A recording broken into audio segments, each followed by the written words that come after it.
Hi friends, എല്ലാവർക്കും നെഥിയാസ്മാജിക്കിൻ്റെ പുതിയൊരു എപ്പിസോഡിലേക്ക് സ്വാഗതം. അപ്പോൾ ഇന്ന് നമ്മൾ വളരെ ടേസ്റ്റി ആയിട്ടുള്ളൊരു പനീർ ബട്ടർ മസാലയാണ് തയ്യാറാക്കുന്നത്. നോൺ വെജിറ്റേറിയൻസിനും വെജിറ്റേറിയൻസിനും ഒക്കെ ഇഷ്ടമുള്ള സംഭവമാണ് പനീർ. അപ്പോൾ അത് വെച്ചിട്ട് ഒരു പെർഫെക്റ്റ് പനീർ ബട്ടർ മസാലയാണ് നമ്മളിന്ന് തയ്യാറാക്കുന്നത്. അപ്പോൾ ഇതെങ്ങനെയാണ് നോക്കാം. അപ്പോൾ അതിനായിട്ട് ഞാനിവിടെ ഒരു പാൻ എടുത്തിട്ടുണ്ട്. പാൻ ഒന്ന് ചൂടായി വരുമ്പോഴേക്കും അതിലേക്ക് നമുക്ക് 1 ടേബിൾ സ്പൂൺ ബട്ടർ ഇട്ട് കൊടുക്കാം.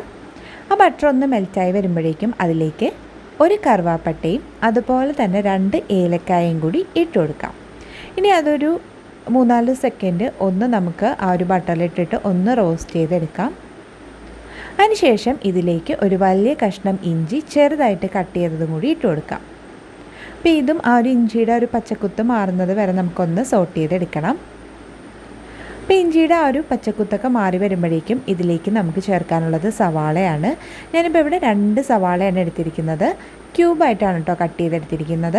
അപ്പോൾ അതുകൂടി ഇട്ടിട്ട് നമുക്ക് നന്നായിട്ടൊന്ന് സോട്ട് ചെയ്തെടുക്കാം. അപ്പോൾ ഈ സവാള ഗോൾഡൻ ബ്രൗൺ കളർ ആവേണ്ട ആവശ്യമൊന്നുമില്ല. ജസ്റ്റ് അതൊന്ന് ട്രാൻസ്പെറൻ്റ് ആയാൽ മാത്രം മതി. നമുക്ക് ഇത് മിക്സിയിലിട്ടിട്ട് ഒന്ന് അരച്ചെടുക്കാനുള്ളതാണ്. അപ്പോൾ ഇതൊന്ന് ട്രാൻസ്പെറൻ്റ് ആവുന്നത് വരെ നമുക്കൊന്ന് സോട്ട് ചെയ്തെടുക്കാം. അപ്പോൾ ദാ സവാളയൊക്കെ ഇവിടെ നന്നായിട്ട് സോഫ്റ്റായി വന്നിട്ടുണ്ട്. ഇനി ഇതിലേക്ക് നമുക്ക് തക്കാളിയാണ് ചേർത്ത് കൊടുക്കാനുള്ളത്. ഞാനിവിടെ 2 തക്കാളിയാണ് എടുത്തിരിക്കുന്നത്. 2 മീഡിയം സൈസിലുള്ള തക്കാളി ചെറുതായിട്ട് കട്ട് ചെയ്തെടുത്തിട്ടുണ്ട്. പിന്നെ ഇത് നന്നായിട്ടൊന്ന് മിക്സ് ചെയ്തെടുക്കാം. അതിനുശേഷം നമുക്കിത് കുക്കായി വരുന്നത് വരെ വെയിറ്റ് ചെയ്യണം. അപ്പോൾ തക്കാളി പെട്ടെന്ന് കുക്കായി കിട്ടാനായി നമുക്ക് 2 മിനിറ്റ് ഇത് അടച്ച് വെച്ചിട്ട് കുക്ക് ചെയ്യാം. അപ്പോൾ പെട്ടെന്ന് തന്നെ ഇതായി കിട്ടും കേട്ടോ. പിന്നെ ഇത് അടച്ച് വെച്ചിട്ട് 2 മിനിറ്റ് കഴിഞ്ഞ് നോക്കാം. അപ്പോൾ ഇതാ നമ്മളുടെ ടൊമാറ്റോ ഒക്കെ ഇവിടെ നന്നായിട്ട് കുക്കായി വന്നിട്ടുണ്ട്. ഇനി ഇത് നമുക്ക് നന്നായിട്ടൊന്ന് ഉടച്ച് ചേർത്ത് കൊടുക്കാം. അപ്പോൾ ഇതിനി നമുക്ക് മിക്സിയുടെ ജാറിലേക്ക് ഇട്ടിട്ട് നന്നായിട്ടൊന്ന് അരച്ചെടുക്കാനാണ്. അപ്പോൾ ഇത് നന്നായിട്ട് തന്നെ ഒന്ന് മിക്സ് ചെയ്തെടുക്കാം. അതിനുശേഷം ഇതിലേക്ക് നമുക്ക് 1/4 ടീസ്പൂൺ മഞ്ഞൾപ്പൊടി കൂടി ചേർത്ത് കൊടുക്കാം. ഇനി ആ മഞ്ഞൾപ്പൊടിയുടെ ആ ഒരു പച്ചക്കുത്തൊക്കെ മാറുന്നത് വരെ ഒന്ന് സോട്ട് ചെയ്തെടുക്കാം. അപ്പോൾ ഇതായിട്ടുണ്ട്. അപ്പോൾ ഇനി ഇത് നമുക്ക് ഫ്ലെയിം ഓഫ് ചെയ്തിട്ട് ഒന്ന് തണുക്കാനായി മാറ്റി വയ്ക്കാം.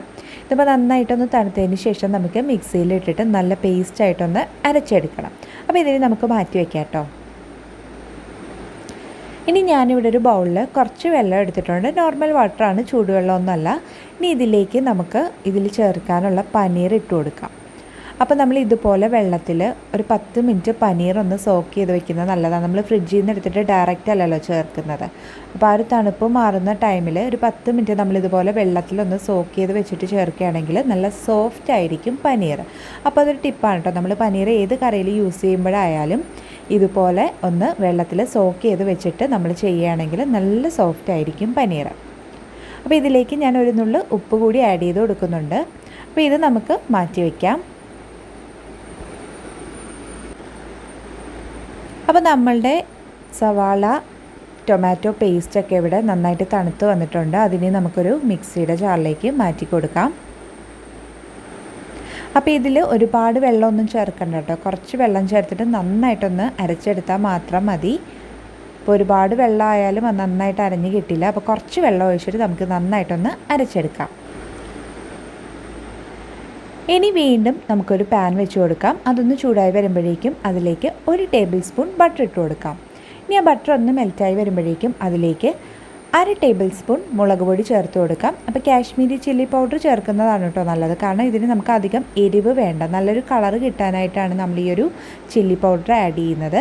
അപ്പോൾ ആ ഒരു മുളക് പൊടി ബട്ടറിൽ കിടന്ന് നന്നായിട്ടൊന്ന് മിക്സായി വരുമ്പോൾ നല്ലൊരു കളർ കിട്ടും നമ്മളുടെ ബട്ടർ മസാലയ്ക്ക്. അപ്പോൾ ആ ഒരു മുളക് പൊടിയുടെ ആ ഒരു പച്ചക്കുത്തൊക്കെ മാറുന്നത് വരെ നന്നായിട്ട് അതൊന്ന് സോട്ട് ചെയ്തെടുക്കണം. ഇനി ഇതിലേക്ക് നമ്മൾ നേരത്തെ റെഡിയാക്കി വെച്ചിട്ടുള്ള സവാള ടൊമാറ്റോ പേസ്റ്റ് ചേർത്ത് കൊടുക്കാം.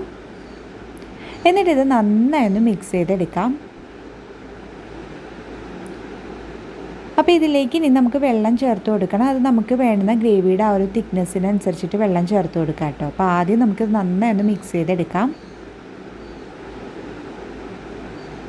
അപ്പോൾ ഞാനിതിലേക്ക് വെള്ളം ചേർക്കുന്നത് ആ മിക്സിയുടെ ജാറിലേക്ക് ഒഴിച്ചിട്ടാണ് ചേർക്കുന്നത്. ഞാൻ ഏകദേശം 1 കപ്പോളം വെള്ളം ചേർക്കുന്നുണ്ട്. അപ്പോൾ നമുക്ക് വേണ്ട ഒരു ഗ്രേവിയുടെ തിക്നെസ്സിനനുസരിച്ചിട്ട് ചേർത്ത് കൊടുക്കുക.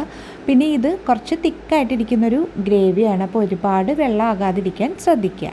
അപ്പോൾ അപ്പോൾ നന്നായി ഒന്ന് മിക്സ് ചെയ്തെടുക്കാം നമുക്ക്.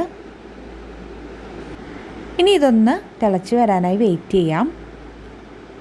അപ്പോൾ ഇതിൽ ചെറിയ ബബിൾസൊക്കെ വന്ന് തുടങ്ങിയിട്ടുണ്ട്. അപ്പോൾ ഈ ഒരു ടൈമിൽ നമുക്കിതിലേക്ക് 1 ടീസ്പൂൺ ഗരം മസാല കൂടി ചേർത്ത് കൊടുക്കാം. ഇനി നമ്മളിത് ഡാബ സ്റ്റൈലിലൊക്കെയാണ് ചെയ്യുന്നതെങ്കിൽ ഇതിലേക്ക് കുറച്ച് നല്ല ജീരകം പൊടിച്ചത് കൂടി ചേർത്ത് കൊടുക്കാം കേട്ടോ. ഞാനിപ്പോൾ അതിലേക്ക് നല്ല ജീരകം ചേർക്കുന്നില്ല. ഇനി അടുത്തതായിട്ട് നമുക്ക് ചേർക്കാനുള്ളത് കസൂരി മേത്തിയാണ്, ഉലുവയുടെ ഇല ഉണക്കിയത്.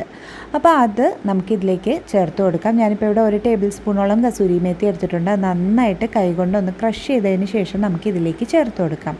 അപ്പോൾ കസൂരി മേത്തി മസ്റ്റാണ് കേട്ടോ ഇങ്ങനെയുള്ള കറികൾക്ക്. അതാണ് നമ്മളുടെ ഈ ഒരു ബട്ടർ മസാലയ്ക്ക് ആ ഒരു ഫ്ലേവറും അതുപോലെ തന്നെ ആ ഒരു ടേസ്റ്റും ഒക്കെ കൊടുക്കുന്നത്. അപ്പോൾ അത് നമുക്ക് ഒഴിവാക്കാൻ പറ്റില്ല, അത് മസ്റ്റായിട്ടുള്ളൊരു ഇൻഗ്രീഡിയൻ്റ് ആണ്. അപ്പോൾ ഇത് നന്നായിട്ടൊന്ന് മിക്സ് ചെയ്തെടുക്കാം. ഇപ്പോൾ നല്ലൊരു മണം വരുന്നുണ്ട് കേട്ടോ. കസൂരി മെത്തിയും ബട്ടറും എല്ലാം കൂടി ആയപ്പോൾ നല്ലൊരു ഫ്ലേവർ ഇപ്പോൾ വരുന്നുണ്ട്. അപ്പോൾ ഇത് നന്നായി ഒന്ന് തിളച്ച് വരുന്നത് വരെ നമുക്ക് വെയിറ്റ് ചെയ്യാം. അപ്പോൾ ഇതിലേക്ക് ഞാൻ കുറച്ച് ഉപ്പ് കൂടി ചേർത്ത് കൊടുക്കുന്നുണ്ട്. നമ്മൾ ഇതുവരെ ഇതിൽ ഉപ്പ് ആഡ് ചെയ്തിട്ടുണ്ടായിരുന്നില്ല, സാൾട്ടഡ് ബട്ടർ ചേർത്തതുകൊണ്ട്. അപ്പോൾ ഇപ്പോൾ ഒന്ന് ടേസ്റ്റ് ചെയ്ത് നോക്കിയപ്പോൾ കുറച്ച് ഉപ്പ് കുറവുണ്ട്, അതുകൊണ്ട് കുറച്ചുകൂടി ഉപ്പ് ഞാൻ ചേർത്ത് കൊടുക്കുന്നുണ്ട്. ഇനി ഇതിലേക്ക് നമുക്ക് നേരത്തെ വെള്ളത്തിൽ സോക്ക് ചെയ്ത് വെച്ചിട്ടുണ്ടായിരുന്ന ആ പനീർ ചേർത്ത് കൊടുക്കാം. അപ്പോൾ പനീർ ചേർത്ത് കഴിഞ്ഞിട്ട് നമ്മൾ ഒരുപാട് നേരം കുക്ക് ചെയ്യേണ്ട ആവശ്യമില്ല കേട്ടോ. 5 മുതൽ 7 മിനിറ്റ് വരെ കുക്ക് ചെയ്തെടുത്താൽ മതി. കാരണം ഒരുപാട് കുക്ക് ചെയ്താലും ഇതിൻ്റെ ആ ഒരു സോഫ്റ്റ്നെസ് നഷ്ടപ്പെടും.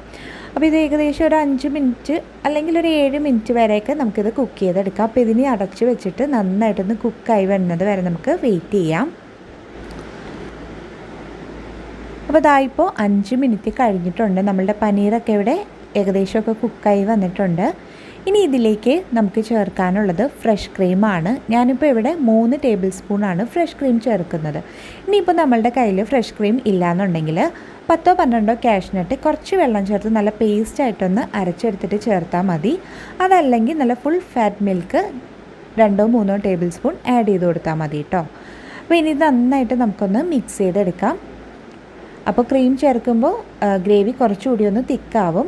അപ്പോൾ ക്രീം ചേർത്തിട്ട് 1 മിനിറ്റോളം നമുക്കൊന്നുകൂടി ഒന്ന് കുക്ക് ചെയ്തെടുക്കാം. അപ്പോൾ നമ്മളുടെ പനീർ ബട്ടർ മസാല ഇവിടെ റെഡി ആയിട്ടുണ്ട്. ചപ്പാത്തിക്കൊക്കെ നല്ലൊരു കോമ്പിനേഷനാണ്. അപ്പോൾ ഈ ഒരു കൺസിസ്റ്റൻസി എത്തുമ്പോൾ തന്നെ നമുക്ക് ഫ്ലെയിം ഓഫ് ചെയ്യാം കേട്ടോ. കാരണം ഇത് ഇരിക്കും തോറും ഒന്നുകൂടി തിക്കാവും ഗ്രേവി. അപ്പോൾ ഈ ഒരു കൺസിസ്റ്റൻസിയിൽ തന്നെ നമുക്ക് ഫ്ലെയിം ഓഫ് ചെയ്ത് കൊടുക്കാം. അപ്പോൾ എല്ലാവരും ട്രൈ ചെയ്ത് നോക്കുക, എന്നിട്ട് നിങ്ങളുടെ ഫീഡ്ബാക്സ് ഒക്കെ അറിയിക്കുക. ഒപ്പം ഈ വീഡിയോ ഇഷ്ടമായാൽ ലൈക്ക് ചെയ്യാനും അതുപോലെ തന്നെ ഒന്ന് ഷെയർ ചെയ്യാനും മറക്കരുത്.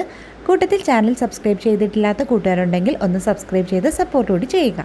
മറ്റൊരു നല്ല വീഡിയോയുമായി നമുക്ക് വീണ്ടും കാണാം. അതുവരെ താങ്ക് യു, ബൈ.